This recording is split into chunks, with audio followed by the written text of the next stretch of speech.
Hi everybody, good morning. My name is Victoria Vajada, and today I'm going to be speaking about the ocean plastics around the world and also how Sri Lanka has confronted this issue.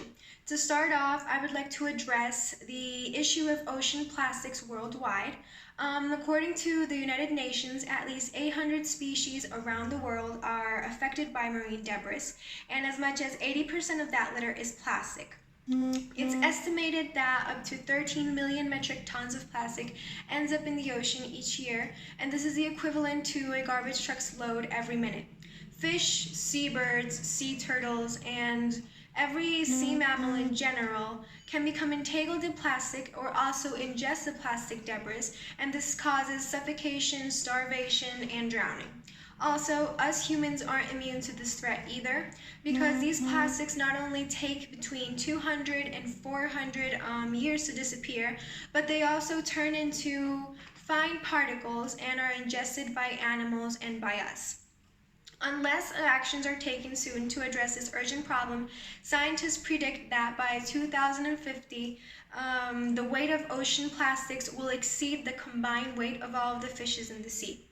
Today, I will be speaking specifically of Sri Lanka, which is an island country located on the south coast of India, whose shores are bathed by the Indian Ocean and also the Bay of Bengal.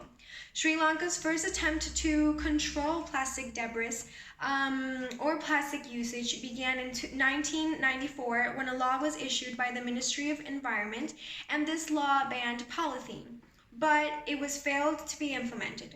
A second attempt occurred in 2006 and a third attempt in 2017, and the attempt sought to ban the production and the use of polythene and the burning of plastic.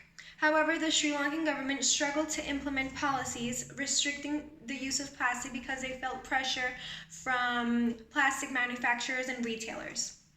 To combat the problem of plastic in Sri Lanka, the government should work with the public and private sector in developing strong policies like banning the use and production of plastic, providing education that encourages the public to recycle and manage waste correctly, and also they should fund and support research and development towards designing biodegradable alternatives to plastic. Sri Lanka currently has no sanctions for the plastic pollution at sea, but is working on mechanisms with neighborhood countries in order to contribute to end this issue. Bueno, como dije anteriormente, Sri Lanka está desarrollando mecanismos para enfrentar y mitigar la problemática de los plásticos en el océano. Por ejemplo, se sumó a la campaña de limpiar los océanos de las Naciones Unidas. Esta campaña está en contra de la basura marina y la contaminación oceánica.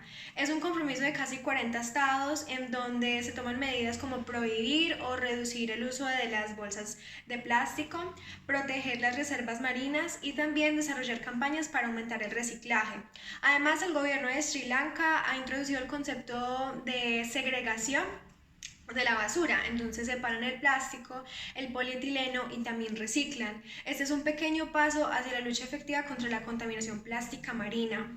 Recientemente, sin embargo, las autoridades localizaron una zona muerta al este de India, al noreste de Sri Lanka, al sur de Bangladesh y al oeste de Tailandia, Indonesia y Myanmar, la cual cuenta con un área de 6.000 kilómetros cuadrados y 100 a 400 metros de profundidad.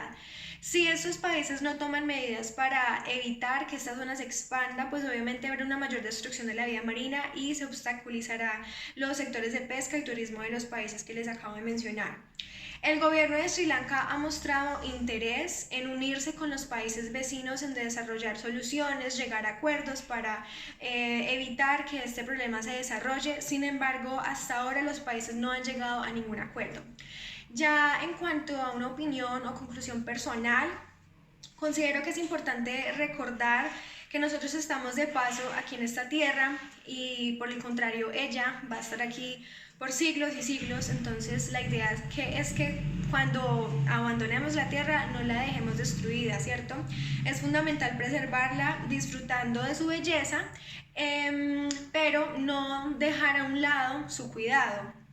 Todos podemos ser parte de la solución al implementar y exigir políticas adecuadas para el manejo de la basura y del plástico, como exigir regulaciones en la producción y disposición del plástico y también pues aplicarlas, reciclar y reducir nuestro consumo, porque considero que es uno de los factores más influyentes en la producción de plástico.